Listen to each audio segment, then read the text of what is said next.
At the Post Live, Sterling on Saratoga is coming to you live from the Parting Glass Pub in downtown Saratoga and is presented by Naira Rewards. Bet local, bet with Naira Rewards, as well as the Saratoga Hospital Foundation. Together, we support community health.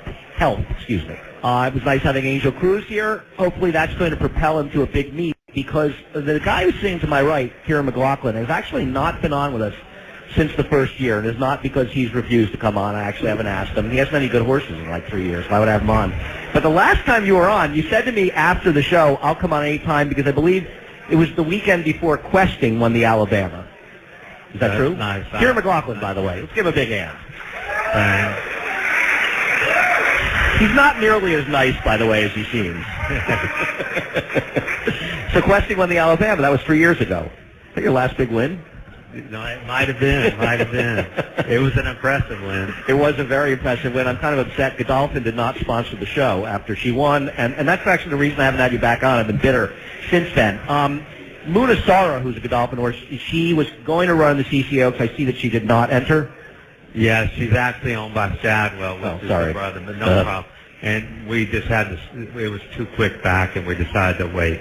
Now, you train for Shadwell as well as Godolphin, obviously. Is there any kind of rivalry between these two, and is there ever a situation that you have to deal with, or are they very friendly rivals? No, they're brothers. It's Sheikh Mohammed is Darley and Godolphin, and Sheikh Hamdan's actually the older brother, and he's Shadwell. And they're close as they can be, and they're great people to work for. But underneath, there's a lot of managers. It gets a little tricky at times. But, we're allowed to run against one another, and they root for each other. It's a great situation. Now, you spent a lot of time earlier in your training career training in Dubai. Is that correct? 10 years, yes. And you were working for Godolphin at that time? I was brought over by Sheikh Mohammed, and I was a public trainer in Dubai, so I trained for a lot of different people. But I came back in 1995 and licensed Godolphin. I was private for Godolphin for 2 years, and then I went private for Shadwell for 3 or 4 years, and then I went public in 2003 and trained for both of them, so it worked out well. Well, it worked out pretty well, because in 2006, you got a horse named Invasor, and that worked out really well. Yeah, and that was for Shadwell, and it did work out very well. Kieran, one of your favorite things is when I really hate one of your horses in a race, it wins. Now, I remember that the first race that Invasor ran in the States, and you probably remember this, was the Pimlico Special, and Andy Beyer. And by the way, Andy Beyer's going to come on the show in a couple of weeks. He's going to be in town. It's going to be even better. I'm going to bring my talking horses and really humiliate him. But Andy did a seminar at Pimlico that day and said that Invasor had absolutely no chance, whatever. He liked to book every sound. And the only thing I said to him was, he told me later, was, why are you making a big speech about a 6-1 shot? So, of course, he won. Yes, exactly. He was hard on us. But that was back in the day, too, that everybody knocked going to Dubai and coming back, that it was impossible to come back from that long trip. So we did run pretty quick back in the Pimlico Special, middle of May, from running at the end of March. He had beaten Discreet Cat, I think, in the UAE Derby, which he was eligible for, right? No, he lost. He finished third, actually. It's the only time he ever got beat, and I'd like to blame it on Richard Hills, the jockey, instead of the trainers or owners or anybody else, because it's the only time he rode him, so we'll blame it on him. Well, he's never going to be here. There's very little chance he's watching the show, so it was completely his fault. Right. He should have won. He never lost for you in the States, is that correct? No, correct. He went on a winning streak right after that race. Yeah, I remember him winning that race. Now, talk a little about being in Dubai and your experience, and you talk about people being afraid a horse had been over there. Do you think that it's overblown a lot? Do you think it's a reasonable concern about horses coming back, or do you think over time we've learned how to maybe deal with that kind of ship better than we did in the beginning? Yeah, the world's gotten smaller, and I believe you can go and come back and be competitive. Sometimes horses obviously have issues, and coming back they might, use it as an excuse. But many horses have come back and have done well. But if they don't do well, we blame it on the trip over there and back. It's always good in racing to have somebody to blame other than yourself. Correct. I've never made a bad pick, as a matter of fact. Now, when you first of all, when did you first come to Saratoga? My wife of 32 years is sitting there. We came here with a 35-foot travel trailer. She's a nice half of the entry, by the way. In 1983, and I stopped Mark Cassidy yesterday. I said, Mark, do you realize 32 years ago my wife and I came here for you with 3 horses? And so we were here in 1983 with 3 horses, and we worked for Mark Cassidy. Wow, that's amazing. So how did you ended up working for Wayne Lukas, correct? Yeah. How did that happen? How long did it take? After '83, I started with Wayne. We met him in 1984 at Arlington. I was working for Tim Muckler, and we had the nicest barn on the racetrack, and that was Wayne's request to go into the nicest barn. So he came into the barn, and Lottie and I met him there, and that was in September 1984. And I stayed in touch with him, and we drove from Miami to Los Angeles in January 1985, and I started working for Wayne then for 7 years. So Letty drove from Miami to Los Angeles. She really is the greatest wife of all time. That's pretty amazing. Yeah. Wow. Any women here ever drive across country like that for their husband to work at the racetrack? No, obviously nobody has. So you started just then with Wayne, and Wayne had an amazing operation at that time. Yes, Jeff Lukas was the assistant at Santa Anita, and I was the foreman. And Randy Bradshaw joined the team soon thereafter. And then Todd Pletcher, Mark Hennig, Dallas Stewart, Mike Maker, so many people. But Todd was my foreman for 3 years in New York. So we continue to be very close. How is the rivalry between all you guys? I mean, you tease each other. You won a training title in Saratoga not that long ago, right? Yes. Did you beat Todd? Yes, by 1, I think it was. How bitter was he? Tell the truth. Nobody's really paying attention. Yeah, he was fine. He was fine with it. He's going to have plenty of his own titles, which he's had since then. But we get along very well. Now, when did you beat him? What year did you beat him? 2008, I believe. Wow, how did you do that? He probably had 120 more horses than you did. We won only 18 races, I think it was, 18 or 19, but we were leading trainers, so I'm not sure how we did it, and it'll probably never happen again. Well, that must have been the year that Todd had a very bad run, I remember, during a period of meet. And by the way, no benefits to this guy. He's got a few horses. You've got a lot of horses at Godolphin Training Center, correct? Yes, there's 96 stalls at Green Tree, and we have 60 of them, which right now there's 50 horses there. That's a pretty amazing. I imagine a lot of people who are here have seen that, the old Green Tree. It's across the street from the Saratoga Harness. Amazing, amazing place, right? It is, and the nice thing is it has a gate on the front and back of it, and jock agents aren't allowed, and other people aren't allowed from the media. So it's a little slice of heaven back there. I know. I'll tell you what, it's not great having Billy Gasso in the building right now. I mean, let's face it. You're making fun of you were a jockey's agent. I know. You really know how bad they are, right? No, I was lucky. I had Chris Antley for a year and a half, and I thought it was great. It was, they give you a condition book in the racing office. You steal a pen, and you're in business. You don't have to worry about working at comp or any bills. You just get paid every week. Now, how often do you come up to Saratoga in the off season? Because there must be horses at Green Tree for like 6 months at least. Yeah, luckily I have my brother. He's been with me 22 years, Neil, and his wife Trish.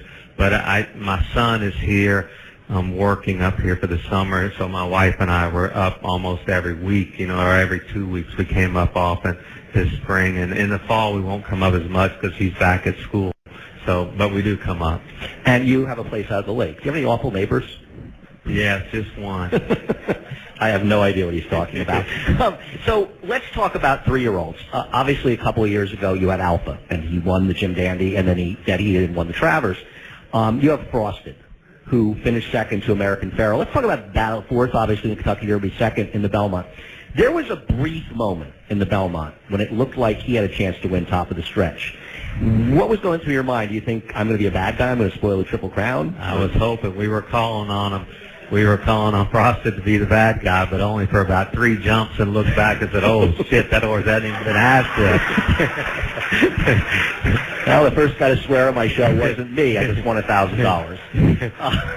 Actually, I think I'm going to do the second guy. But it's after 8. Let me now. The experience at Belmont Park for American Pharoah winning. I don't know about you, but I was stunned by the response. Did you find it just sort of amazing looking around and seeing what was going on? Yes, I don't walk so well because of my multiple sclerosis, but I made sure I got up to the box to watch the race live, and Bafford's team was close by, and the Pletchers were right behind us, and Barbara Banke was to the left, and it was fabulous to be there and watch it live, and the place went crazy, so it was something I'll never forget. It really was amazing, and I think it's nice because not just the experience obviously being there, I'm a little surprised about how much it's carried forward. People are really, really excited about this horse, and I actually think it really is having a positive impact on the game. Do you feel similarly? Oh, for sure. It's great for us to have something positive to talk about, but it was great, and Bob Baffert's been fabulous throughout the thing. I feel like he's, been a great ambassador to the sport. I agree. And the horse, it's funny because we were interviewing and talking to him for one of the Fox broadcasts recently, and Bob, we're talking about him getting back to work, and Bob said he's been working harder since the race than he was working because he was making public appearances all over the country. Yes, right. And he'll be running at Monmouth. Now, what are your plans with Broston and Saratoga? The Jim Dandy, hopefully, and then the Travers. Now, assuming things go well, and we're obviously hopeful that American Pharoah and the door is very open for him to come to Saratoga, the Travers, you looking forward to another shot at him? No, not at all. I know everybody else is, but I'm not. We tried him twice, and he's tough to beat. He's very tough to beat. Do you think a situation could arise where you get a more competitive pace, and perhaps that's a possible way to beat him? Yes, I think it's maybe more likely, but he's so talented. I don't know that it matters if he's first or fifth. He seems to going to get to the wire first. And it's almost remarkable how well he keeps bouncing back from these races. I'm sure they would not be running him at Monmouth if he wasn't doing well. It seems like he's doing better than ever. I watched him work in the last week sometime, and he went 3/4 and 11 and changed and just kept going. He looked like he went 1 mile and 37. So the only time I've seen him break a sweat is when they schooled him at Churchill. I felt bad for him because it was hot and muggy. I'd never seen him turn a hair until that night. Were you involved in racing at all during either Affirmed or Alydar in Seattle Slew?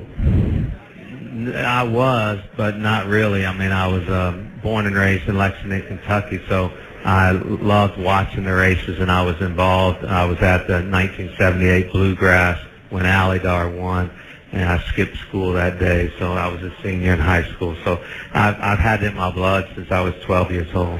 So you were just following racing going to Keeneland? Yes. What was Keeneland like back then when I was there in the 90s with no announcer, but it was a very different place, right? Yes, with no announcer was crazy. You didn't know that they were running until the crowd made some noise because there was no announcer, but it was a great place. It is still a great place of racing, and it's only 16 days, spring and fall. And it's the only game in town. But it's a great place. It really is a great place. And I've spent a number of meets there. Back then, the Bluegrass was run on a Thursday, like 9 days before. And I think the story with Mrs. Markey, who was the owner for Calumet, she had an elderly woman. They pulled her car up like the outside to watch the race. Correct. And Georgia Velasquez brought Alydar down and talked to her. And you can YouTube it and get to see it now. But it was great. Yeah, it's pretty. If you've never read the book A Wild Ride, which is about the rise and fall of Calumet Farm, it's one of the greatest, most interesting books you could read. It's about racing, but it's about many other things, and it's very interesting. So Keeneland and the Breeders' Cup, obviously you're hoping to have horses in it. What do you think that's going to be like there? It is a pretty small place. Yes, hopefully it works out. Being that my daughter works there at the Breeders' Cup now, I hope she has a good week. And you stole her from us, by the way. Yes. Hopefully she's able to put everybody in hotel rooms. But I think it's great because of the breeders are, in Lexington, and the people don't have to travel this year, and the grooms and the stud managers and people on the farms that really, put their life for our game. It's great that the Breeders' Cup's coming to Lexington for them. Yeah, and I hope that people take the advantage. If any of you are going to Lexington, going to the Breeders' Cup, go to the farms. I don't think, for me, there's anything better than going to farm tours. I just love that. Yes, they give nice tours at most farms, and it is very nice. I went to Darley. I went to Darley, and actually Kate set it up for me. It works with you, and I saw Holy Bull. I saw Street cry right before he passed away. Why did Darley change? They used to run some of their horses in Darley and some at Godolphin. Why did that change? Or you're not allowed to talk about that? Well, I don't know. I just follow instructions, and I got a memo that switch everything to Godolphin, and we're going to run in Godolphin, but Bill Darley. So I thought, that's confusing, but we're happy that they're all in one team, and it might help Godolphin get an Eclipse Award as owner or breeder because we're running everything in one name instead of winning big races for Darley and Godolphin and splitting up the earnings and wins. Well, they must have wondered why they ran Bernardini in the Darley Silks, considering how good he was, and he never ran the Godolphin Silks at all. Well, at that time, they hadn't set it up where we moved all the horses over to that Godolphin was supposed to be the A string, so it changed shortly after that. So 2-year-olds. I know that on a rare occasion you like to make a bet, but how's the 2-year-olds looking for you without giving too much away? We're a little bit behind. We didn't get many until after the Derby, and he's got 2 killers at least. He's lost. We hope we have a few killers. I mean, obviously one of them we got from Shadwell was a cell topper in September last year, a Taffet out of Just Whistle Dixie, who we trained for West Point. So he's a $2 million colt, and he trains very well, but he's not quite ready. Do you think he'll be able to debut in Saratoga? We hope that he will. Did she win the? She didn't win the test. Did she? Just Whistle Dixie? No, she didn't. She won 3 in a row, 4 in a row. We went to Florida, the Devonadale, the Gulfstream Oaks. Then she was second in the Acorn. But one of the toughest days of my training career was the Kentucky Oaks that year. She had won 5 in a row, and she was second choice to Rachel Alexandra. And my brother Neil called me 4 hours before post. He said, "You need to get back to the barn." And so I walked all the way from the front side, and she was lame, and she had a foot issue. So I had to get hold of West Point, Terry Finley, before they announced it on the loudspeaker that she was going to be scratched. And we had to scratch her that day. And then we sent her home soon after that. She ran second in the Acorn, then went home for some time off. But very nice filly. She was a very, very nice horse. I remember for West Point. Really one of their best horses they probably ever had, honestly. Yeah. And Macho again, obviously, was very good. So you also have Jess's Dream, who is the first foal out of Rachel Alexander, who's now a 3-year-old. Are you hoping to run him? Yes, he actually will work this weekend. He's had several works and several little issues and a lot of respiratory allergies and things, but hopefully we can string together some works here. He trains very well. You know, anything short of being horse of the year, it'll be my fault. But being by a horse of the year and out of a horse of the year is a lot of pressure, but he's a really nice horse, trains great, and we're excited to have him and hopefully get to the race. Well, the good news is he can't be any slower than Cosmic One, who's the first foal. Right. Sorry, you know, but some of us, like Rachel Alexandra more than Zenyatta. I don't know anybody, but I've heard that there's rumors around. So maybe the two of them could hook up. Because, if nothing else, that might work out well for you. That might work out well. Right. Hopefully Cosmic One will be running up here, actually. Do you have any other Stone Street horses? You have actually the full to Rachel Alexander is running here on Monday or Sunday? Yes. Samantha Nicole, she runs on the 27th, so that's Monday, yes. She's totally dressed up. She has no chance. So you must love her. No, she's doing well. She's won 2 of her last 3, so she finished third at Pimlico, but came back and won at Belmont, and she's training really well, so we like our chances Monday. And then we have cavorting for the test this year for Stone Street. She won on Belmont Day and ran. The Jersey girl. She ran Hughes that day, so she's training well, and we're pointing her for the test. And then Ocean Knight is doing real well. Again, he had a little time off, and he's training well. We hope to get him started in like 2 weeks. Oh, that's great. Ocean Knight, if you're not familiar with him, was successful at Tampa before. He won the Sam Davis, right, and then didn't run well and hasn't run since the Tampa Bay Derby. Correct. You've also got a number of live-looking horses out. You've got Robillard and a very tough Lake George tomorrow. I mean, she's certainly not without a chance. No, she's we sent her to the lead last time because there wasn't a lot of pace, but the time before that, we came from off the pace, and it looks like there's 7 other fast fillies, so we'll come from off the pace tomorrow, and she's training well and doing well. You've also got a horse off of the layoff on Saturday in that super tough non-winners of 1. The first foal, I think, of Machado, or one of Machado's early foals that looked very good in her debut. What is her name? She looks interesting. Regent's House. Right. You actually have a great stat. I'm going to show a good stat for you. You're 4 for 8 off 250-plus day layoffs and dirt sprints at Saratoga. So you've got to with this one to go 5 for 9. Yeah, we have another nice filly in the same race that has a great name, Clothes Fall Off. Yeah, Clothes Fall Off. Yeah, so she won up here last year. So she won the slop up here, right? Yeah, so they're both in the same race. So Kieran likes Regent's House. He's pretending he likes Closeball. Yeah. I can just read that. So, so I don't know. Winning the training title up here now between Chad and Todd, it's sort of hard. But give us a number. What would make you happy? I don't worry too much about that, really. It's Chad and Todd's world up here, and they both deserve it. They do a great job. If we win 10 races, I'm happy, but more just trying to keep all the owners happy. You look at some of these races up here, and I feel like you should get 2 wins for every win you make. These races are just unbelievably tough. Well, if you notice the purses, it's almost like 2 wins. The purses are great here.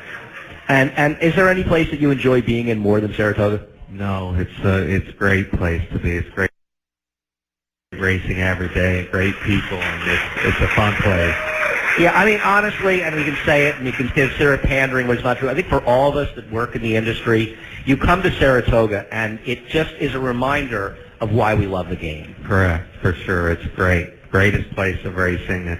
It's fun to be here. Yeah, it's a wonderful place. I think what's interesting is how many people like yourself that have places in town you spend a part of your year besides when you're up here racing. You'll come. I know you come for holidays sometimes. Yeah, we do. I'll see Erin will tweet things about that. We want Erin back. His daughter Erin was an intern for us for years, and she is the most popular intern we've ever had. Yeah, she's a good girl. She's coming in tomorrow night. She's coming like 4 weekends. She loves because she grew up here. Every summer she was here for her whole life, so plenty of weekends she'll be here. I think the toughest thing about her taking the job in Lexington was not being in Saratoga for the entire summer. Correct. You know that. Yeah. There's nothing like having to leave Saratoga when you love it a lot. Well, Kieran McLaughlin, we can't thank you enough for joining us here, and I think I speak for everybody, and we wish you a great meet here, and hopefully things will work out. And it's great having you here, and thanks a lot for coming up. Thank you for all that you do, even though you knock some of my horses. I agree with you often. You do a good job. I do it out of love. Thanks, man. Much appreciated. And I want to thank everybody for that. We're going to take a short break. Larry Comas will be coming to join us very, very soon. At the Post Live is brought to you by Timeform US. Visit timeformus.com for summer discounts on unlimited PPs, unbeatable prices for players following Saratoga every day.